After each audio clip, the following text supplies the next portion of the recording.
Hello everyone, welcome to A to Z Max Efficient. இன்னைக்கு நம்ம பார்க்க போகிற டாபிக் வந்து ஸ்கொயர் ரூட்ஸ். ஸ்கொயர் ரூட்ஸ் தெரியணும் அப்படின்னா ஃபஸ்ட்டு ஸ்கொயர் வேல்யூஸ் ஃபஸ்ட்டு தெரிஞ்சிருக்கணும். 1 square value 1, 2 square value 4, 3 square 9, 4 square 16 and 5 square 25. Same numbers 2 times multiply ஆச்சுன்னா அதுதான் வந்து ஸ்கொயர்னு சொல்லுவாங்க. 2 ஸ்கொயர் 4, அப்போ 2 into 2 வந்து 4. 3 square 9, 3 into 3 equal to 9. 4 square 16, 4 into 4 equal to 16, 5 square 25, 5 into 5 equal to 25. அந்த மாதிரி நிறைய ஸ்கொயர் வேல்யூஸ் இருக்குது. நம்மளுக்கு வந்து 20 வரைக்கும் நம்ம தெரிஞ்சு வச்சுக்கணும், அப்போ தான் சம்ஸ் போடும்போது ஈஸியாக இருக்கும்.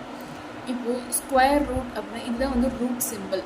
இங்கே ஒன்றுமே இல்லாமல் கொடுப்பாங்க அப்படின்னா அங்கே 2 இருக்குன்னு தான் இருக்கும். ஃபார் எக்ஸாம்பிள் இங்கே பாருங்கள், இங்கே ரூட் 25 மட்டும்தான் இருக்குது. இங்கே ஒன்றுமே இல்லை அப்படின்னா அங்கே ஸ்கொயர்னு அர்த்தம்.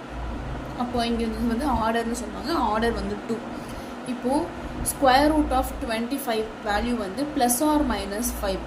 ஏன் ப்ளஸ் ஆர் மைனஸ் 5ன்றது இங்கே பார்க்கலாம். 5 5s are 25, அப்போது ரூட் 25 வேல்யூ 5. -5 இன்ட்டு -5 வேல்யூவும் 25. அப்போ இதுக்கு ரூட் எடுத்தோம் அப்படின்னா -5 வருது. ஸோ இப்போ ரெண்டுமே ரூட் 25 தான். ஆன்சர் வந்து +5ஆகவும் வரும் -5ஆகவும் வரும். அதனால தான் square root of 25 equal to plus or minus 5.